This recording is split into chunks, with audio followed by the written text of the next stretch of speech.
तो रामराम मंडळी, कसं काय एकदम मज्जेत ना सगळेजणं. सो आजचे दिवस अशी मस्त सुरुवात झाली होती. लेट उठलो, आज थोडा संडे होता. हा साहेब बघा अजून कसा झोपला आहे इथे मस्तपणे. मला रात्रीचं झोपून देत नाही आणि सकाळी नंतर येऊन हा स्वतः झोपतो. मग नंतर मस्त नाश्ता केला.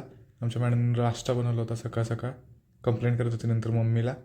मग नंतर आपण परत बाहेर निघालो घरच्यांसोबत. आज थोडंसं बाहेर जायचं होतं, विश्रांतवाडीला जायचं होतं. ॲक्च्युली बहिणीचं थोडंसं ॲक्सिडेंट झाला आहे, सो तिच्या घरी गेलो आधी. तिला बघितलं मग घरच्यांनी, आणि त्याच्यानंतर मग आपण मावशीकडे गेलो. तर आज मावशीकडे गेलो आपल्याला परत नवीन भेट झाली.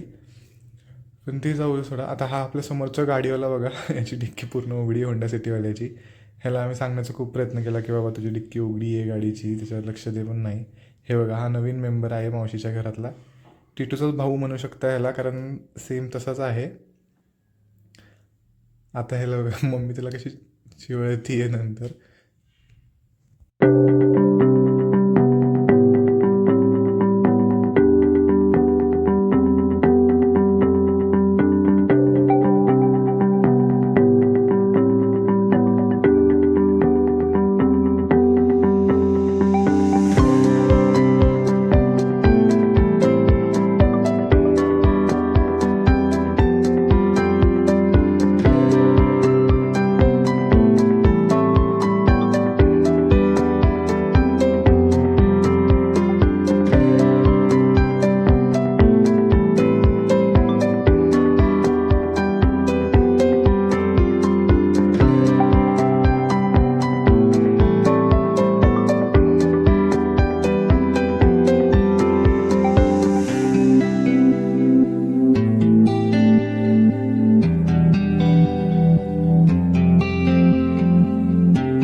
बघू शकतो सोन्याचं तोंड कसं झालं होतं जेव्हा तिला खेळायला नाही भेटलं मांजरासोबत. नंतर मग तिथनं निघून आपण गाडीमध्ये थोडंसं पेट्रोल भरलं आणि घरी आलो. घरी येऊन परत सोन्याला क्लासला जायचं, तसंच क्लासला गेली. येताना नंतर तिची बडबड ऐका जेव्हा तिला मी घ्यायला गेलो होतो तेव्हा.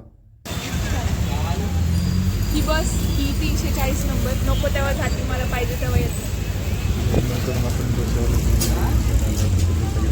गेलं. तर हे साहेब असे मस्त मागे बसले होते, बाहेरचा व्ह्यू एन्जॉय करत. नंतर मग खाता खाता आपण मस्त लेक्चर केलं. आज ऑपरेशन्सचं लेक्चर्स असल्यामुळे ऑपरेशन्सवर लक्ष देऊन प्रॉपर लेक्चर केल्यानंतर टाईम होता, सो खाली आलो या साहेबांसोबत खेळायला. तर हा कसं कपड्यासोबत खेळतो आहे, म्हणजे मस्ती चालू आहे त्याची.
मित्रांनो, जर तुम्हाला असेच व्लॉग्स बघायला आवडत असतील तर प्लीज लाईक, शेअर आणि सबस्क्राईब करा. आपण 100 फॉलोअर्सच्या खूप जवळ आहे. सो प्लीज लवकरात लवकर आपले 100 सबस्क्रायबर्स झाले पाहिजेत.